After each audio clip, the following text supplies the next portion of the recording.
Hello friends, स्वागत है आपका आपके YouTube channel spark education point में। स्टूडेंट्स, आज की वीडियो में हम देखेंगे क्लास 11th का पॉलिटिकल साइंस, जिसमें चैप्टर 5 विधान पालिका। शुरू करते हैं। फर्स्टली हम ये जानते हैं विधान पालिका क्या होती है। इससे पहले मैंने कार्यपालिका पढ़ाया था, ठीक है, जिसमें मैंने आपको 3 अंक बताए थे: विधान पालिका, कार्यपालिका और न्यायपालिका। विधान पालिका ये पहला अंग है, ठीक है, सरकार का। तो विधान पालिका लोगों द्वारा चुने हुए नेता होते हैं और वह लोगों की आवश्यकताओं के अनुसार कानून बनाते हैं, जिसे विधान पालिका कहा जाता है। विधान पालिका में जो लोग बैठे होते हैं वो लोगों के द्वारा चुने हुए नेता हैं, ठीक है, और वह क्या करते हैं, लोगों की आवश्यकताओं के अनुसार कानून बनाते हैं। जैसे कि वो समाज में देखते हैं कि लोगों को किस कानून की आवश्यकता है, यानी कि जैसे कोई लड़ाई झगड़े हो रहे हैं, ठीक है, तो उस टाइम वो कौन सा कानून होगा जो इन लड़ाई झगड़ों को सुलझा सकता है। तो इस तरह से अब ये कह सकते हैं जो विधान पालिका है वो लोगों की आवश्यकताओं को देखती है और उस कानून को फिर बनाती है, जिसे हम विधान पालिका कहते हैं। राष्ट्रीय विधायिका और राज्य विधायिका। राष्ट्रीय विधायिका पूरे देश पर शासन करती है और राज्य विधायिका केवल अपने राज्य पर काम करती है। हमारे देश में 2 सदन है। कितने सदन हैं? 2 सदन है। पहला है राज्यसभा और दूसरा है लोकसभा।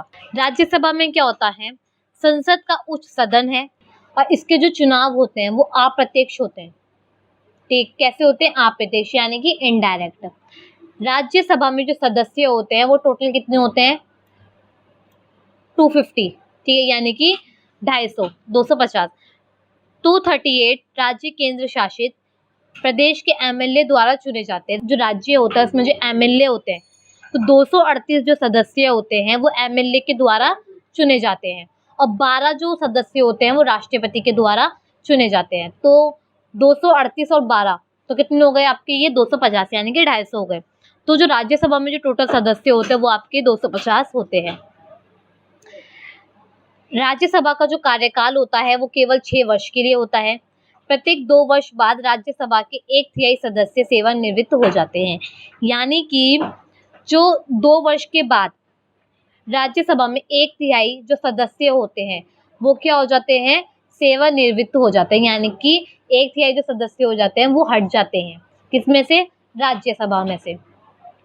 अब बात करें लोकसभा की, तो लोकसभा में संसद का प्रथम सदन है, पहला सदन है। इसके जो चुनाव होते हैं वो डायरेक्ट होते हैं। सदस्य बनने के लिए अगर आपको लोकसभा का सदस्य बनना है तो उसकी जो न्यूनतम आयु होती है वो होती है 25 वर्ष। लोकसभा जो सदस्य होते हैं वो आपके टोटल होते हैं 552। लोकसभा भंग की जा सकती है। हाँ, लोकसभा अगर आप चाहें तो आप भंग भी कर सकते हैं। इसका जो कार्यकाल होता है वो केवल 5 वर्ष के लिए होता है। तो आपको दोनों में डिफरेंस समझ में आई? संविधान में राज्यों को एक सदनात्मक या द्विसदनात्मक विधायिका स्थापित करने का विकल्प दिया है। भारत में 7 राज्यों में द्विसदनात्मक विधायिका होती है। तो फर्स्टली स्टूडेंट्स, हम ये पहले ये द्विसदनात्मक विधायिका का अर्थ क्या है पहले वो जान लेते हैं। जिन राज्यों में विधानमंडल में 2 सदन होते हैं उन्हें द्विसदनात्मक विधायिका कहते हैं। भारत के 7 राज्यों में द्विसदनात्मक विधायिका है। पहले ये जान लेते हैं द्विसदनात्मक विधायिका का क्या अर्थ है। जिन राज्यों में, ठीक है, 2 सदन होते हैं, 2 सदन कौन से? राज्यसभा और लोकसभा। अगर जिन राज्यों में ये 2 सदन हैं उन्हें द्विसदनात्मक विधायिका कहते हैं। भारत में ऐसे 7 राज्य हैं जिसमें द्विसदनात्मक विधायिका अपनाई गई है। तो वो पहला है जम्मू कश्मीर, उत्तर प्रदेश, बिहार, महाराष्ट्र, कर्नाटक, आंध्र प्रदेश और तेलंगाना। ठीक है, तो ये आपकी क्या है? 7 राज्य हैं जिसमें द्विसदनात्मक विधायिका अपनाई गई है। द्विसदनात्मक जो विधायिका है, ठीक है, उसका लाभ क्या है? 2 सदन होने से कार्य बंट जाता है, ठीक है, बंट जाता है, यानी कि अगर कोई भी कानून आया है तो उस कानून को जो भी कार्य है वो 2 भागों में बंट गया। पहले वो लोकसभा फिर राज्यसभा के पास जाएगा, ऐसे, ठीक है, तो कार्य जो होता है वो बढ़ जाता है। एक सदन में लिया गया निर्णय को दूसरे सदन में पूर्ण विचार होता है, यानी कि एक सदन में जैसे उस कानून पे निर्णय ले लिया, अब दोबारा से वो दूसरे सदन में जाएगा तो उसी कानून पर दोबारा से पुनः विचार करना भी ये इसका सबसे बड़ा लाभ है। ठीक है, द्विसदनीय विधानसभा का एक ही बिल को हम 2 बार पढ़ सकते हैं। फिर आता है आपका प्रत्येक मुद्दों को 2 बार जांचने का अवसर मिल जाता है। तो मैंने जैसे आपको बताया, कोई भी बिल है, कोई भी कानून है, उसको 2 बार जांचने का अवसर मिल जाता है। अब बात करें कानून का निर्माण कैसे होता है। मोस्ट इम्पॉर्टेंट क्वेश्चन है आपके लिए, यह आपसे 5 या 6 नंबर में आपसे पूछा जाता है आपके एग्जाम में।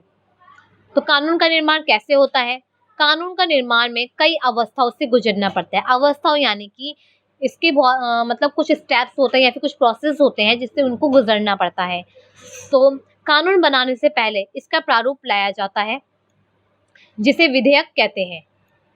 कानून बनाने की प्रक्रिया जो है, क्या उसका प्रोसेस है? पहला है, कोई भी सदस्य संसद की किसी भी सदन, लोकसभा या राज्यसभा में इस विधेयक को प्रस्तुत करता है।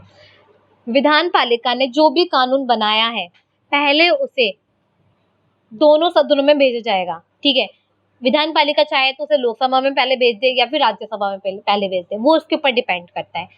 फिर सेकंड है आपका, उन मुद्दों में संसदीय समितियों में चर्चा होती है।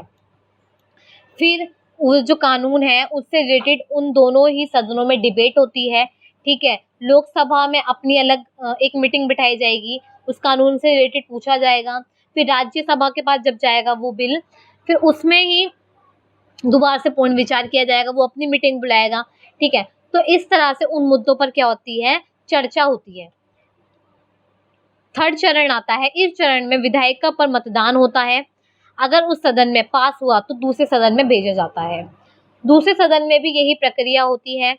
दूसरे सदन में भी पास होने के बाद वह राष्ट्रपति के पास जाता है। मान लीजिए अगर वो बिल या फिर वो कानून पहले सदन से पास हो गया, फिर वो दूसरे सदन के पास जाएगा और वहां से अगर वो पास हो गया, जैसे कि वहां से अगर आपको ग्रीन चिट मिल गई, ठीक है, ग्रीन चिट मिल गई, तो वहां से क्या होगा, फिर वो कानून राष्ट्रपति के पास जाएगा और जैसे ही राष्ट्रपति ने उस कानून पे अपने साइन यानी कि हस्ताक्षर कर दिए तो वह विधेयक कानून बन जाता है। तो इस तरह से स्टूडेंट्स से एक कानून का निर्माण किया जाता है। फिर आता है आपका संसद कार्यपालिका को कैसे नियंत्रण करती है। तो जो संसद है वो कार्यपालिका को कैसे नियंत्रण करती है? बहस और चर्चा। ठीक है, बहस होती है, पुल उनमें डिबेट होती है, चर्चा होती है, कानून को स्वीकार या अस्वीकार भी कर सकती है। वित्तीय नियंत्रण होता है, अविश्वास प्रस्ताव होता है। संसद चाहे तो, ठीक है, ये जो क्वेश्चन बोल रहा है कि संसद जो है जिसमें हमारे दो सदन है जिसमें हमारे दो सदन है, लोकसभा और राज्यसभा, तो वो किस तरह से कार्यपालिका को नियंत्रण कर सकती है। चाहे तो वो बहस कर सकती है उस कानून को लेके, चर्चा भी कर सकती है, और चाहे तो संसद चाहे तो उस कानून को स्वीकार या फिर उसको अस्वीकार भी कर सकती है। ठीक है, संसद का वित्तीय नियंत्रण भी होता है, वित्तीय पर नियंत्रण भी होता है और अविश्वास प्रस्ताव भी होता है। अब बात करें प्रश्नकाल। जब संसद और कार्यपालिका में जब डिबेट होती है, ठीक है, यानी कि बहस और चर्चा होती है, तो 3 तरह से होती है। पहली होती है इसमें प्रश्नकाल में, इसमें मंत्रियों से तीखे सवाल पूछे जाते हैं, यानी कि जो मंत्री बैठते हैं उनसे तीखे सवाल पूछे जाएंगे। फिर आता है आपका शून्यकाल। शून्यकाल में प्रश्नकाल के बाद का समय 12 से 1 बजे तक, तो शून्यकाल किसे कहते हैं? जो प्रश्नकाल के बाद जो 12 से 1 का जो समय होता है उन्हें शून्यकाल कहते हैं। अब बात करें गणपूर्ति। गणपूर्ति जो होती है सदन की किसी बैठक के लिए गणपूर्ति अध्यक्ष सहित कुल सदस्य संख्या का 10वां हिस्सा होती है। बैठक शुरू होने के पूर्व यदि गणपूर्ति नहीं हो तो गणपूर्ति घंटी बजाई जाती है, यानी कि जो आपकी गणपूर्ति होती है ये क्या होती है, एक तरह की आपकी घंटी होती है, एक तरह की आपकी बैल होती है, क्योंकि जब तक ये बजाई नहीं जाती तब तक आपकी जो बैठक है वो शुरू नहीं हो सकती। ठीक है, तो उसको कहते हैं गणपूर्ति। हमें संसद की आवश्यकता क्यों होती है, ऐसी 5 आवश्यकताएं बताएं। तो पहली आवश्यकता है कानून निर्माण का कार्य। संसद की आवश्यकता हमें इसलिए पड़ती है क्योंकि संसद ही देश के लिए कानून का निर्माण करती है। देश की परिस्थितियों के अनुसार तथा नागरिकों की आवश्यकताओं के अनुसार कानून का निर्माण करती है। संसद जनता की इच्छा का प्रतिनिधित्व करती है और जनता की इच्छा संसद के कानूनों में ही प्रकट होती है। आधुनिक लोकतांत्रिक राज्य में कानून का मुख्य अंग संसद है। कानून का निर्माण का जो कार्य करती है वो कौन करती है? संसद करती है। अब बात करें हमें संसद की आवश्यकता क्यों पड़ती है? क्योंकि यही देश के लिए कानून का निर्माण करेगी, ठीक है, क्योंकि 2 सदन से होके तो वो कानून जाएगा और यही कानून का निर्माण करेगी। देश की परिस्थितियों के अनुसार तथा नागरिकों की आवश्यकताओं के अनुसार कानूनों का निर्माण करेगी। जो भी जनता को जिस भी कानून की आवश्यकता है, ठीक है, जिस भी कानून की इच्छा वो प्रकट करना चाहते हैं, तो उससे जनता की जो इच्छा है, ठीक है, वो क्या होती है? संसद में प्रकट की जाती है। जैसे पूछा जाता है जब संसद में जब बैठते हैं लोग, तो उसमें पूछा जाता है कि जनता को कौन से कानून की आवश्यकता है। तो इसलिए हम ये कह सकते हैं जो संसद है वो हमारे कानून का सबसे मुख्य अंग है, ठीक है, सबसे महत्वपूर्ण अंग है। दूसरी आवश्यकता आती है कार्यपालिका पर नियंत्रण। लोकतंत्र में संसद कार्यपालिका पर थोड़ा बहुत नियंत्रण आवश्यक होता है। संसदीय सरकार में कार्यपालिका अपने समस्त कार्यों के लिए संसद के प्रति उत्तरदायी होती है। तो जो कार्यपालिका है वो संसद के प्रति उत्तरदायी होती है, क्योंकि कार्यपालिका ने तो लागू बना दिया, ठीक है, मगर वो पास किससे होगा? आपकी संसद से होगा। इसलिए क्या होता है, जो कार्यपालिका है वो अपने संसद के प्रति उत्तरदायी होती है। मंत्रिमंडल के पास सदस्य संसद के सदस्य होते हैं और मंत्रिमंडल तब तक अपने पद पर रह सकता है जब तक उसे संसद का विश्वास प्राप्त हो। अविश्वास प्रस्ताव पास होने की दशा में मंत्रिमंडल का त्यागपत्र देना पड़ता है। मान लीजिए मंत्रिमंडल में जो भी सदस्य होते हैं वो सभी संसद के सदस्य होते हैं, ठीक है, वो तब तक अपने पद पर रहते हैं जब तक उन्हें संसद का विश्वास प्राप्त हो। मान लीजिए अगर किसी मंत्रिमंडल में किसी ने भी संसद का विश्वास तोड़ दिया, ठीक है, तो उसको क्या करना पड़ेगा? उसको त्यागपत्र देना पड़ेगा। उसी टाइम उसी मंत्रिमंडल को क्या करना पड़ेगा? त्यागपत्र देना पड़ेगा, क्योंकि आपने विश्वास तो तोड़ दिया ना संसद का, ठीक है। तो संसद के सदस्य मंत्रियों से अनेक प्रश्न पूछ सकते हैं। तो जो संसद के जो सदस्य हैं वो उन मंत्रियों से बहुत से प्रश्न पूछ सकते हैं और मंत्रियों के पूछे गए प्रश्नों का उत्तर देना पड़ता है। संसद के जो लोग हैं वो अपने जितने भी मंत्री हैं उनसे कितने भी प्रश्न कर सकते हैं और प्रश्नों का उत्तर उनको देना ही पड़ता है। अब बात करें वित्त पर नियंत्रण, यानी कि संसार के प्रिय लोकतंत्र है, राज्यों में वित्त पर संसद का नियंत्रण होता है। यानी कि जो राज्य होते हैं, ठीक है, जितने भी राज्य उसमें वित्त पर जितना भी पैसा जाता है, हर राज्य में जितना भी पैसा जाता है उस पर किसका नियंत्रण होता है? संसद का, ठीक है।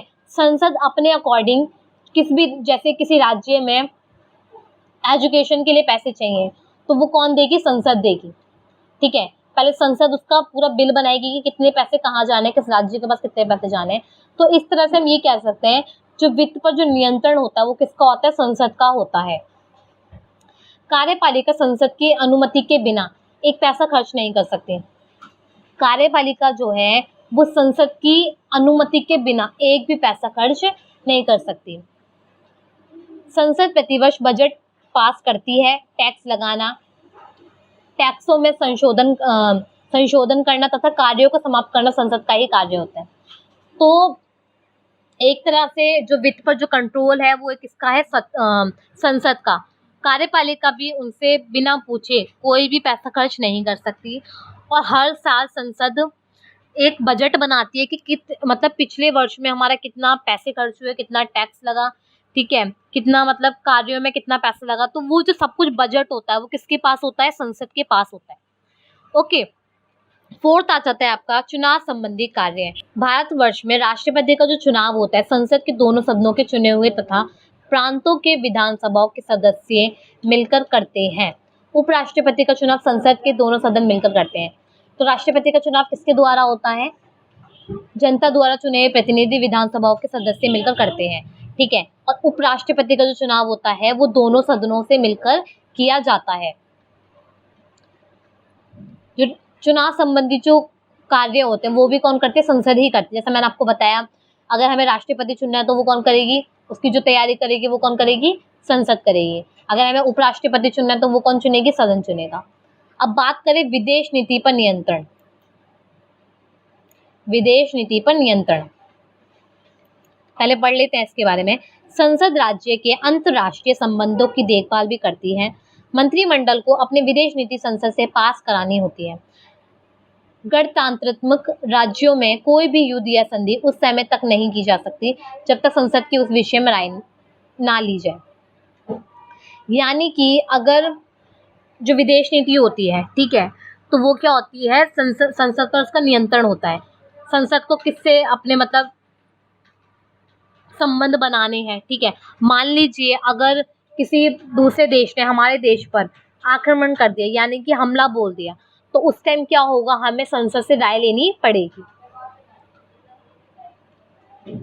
तो स्टूडेंट्स, ये आपने क्वेश्चन पढ़ा, हमें संसद की आवश्यकता क्यों होती है और ऐसी 5 आवश्यकताएं बताएं। ये आपका मोस्ट इंपॉर्टेंट क्वेश्चन है। ये आपके 5 से या 6-7 मार्क्स में आपसे पूछा जा सकता है। तो अगर आप चाहें तो वीडियो को पॉज करके अपनी नोटबुक में लिख सकते हैं। तो जो मैंने कट करे थे, क्योंकि कुछ वो थोड़ा लिखने में मिस्टेक हो गई थी, तो आप उसको ना लिखें। ओके, अब बात करें नई संसदीय समिति प्रणाली।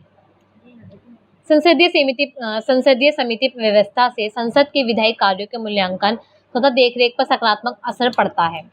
संसदीय समिति किसी बिल पर गहन विचार विमर्श इसे संसद के पास भेजती है, इसे संसद का समय बचता है। यानी कि जब भी कोई बिल आता है, ठीक है, कोई भी बिल आता है, तो उससे पहले वो किसके पास जाता है, नई संसदीय समिति के पास जाएगा।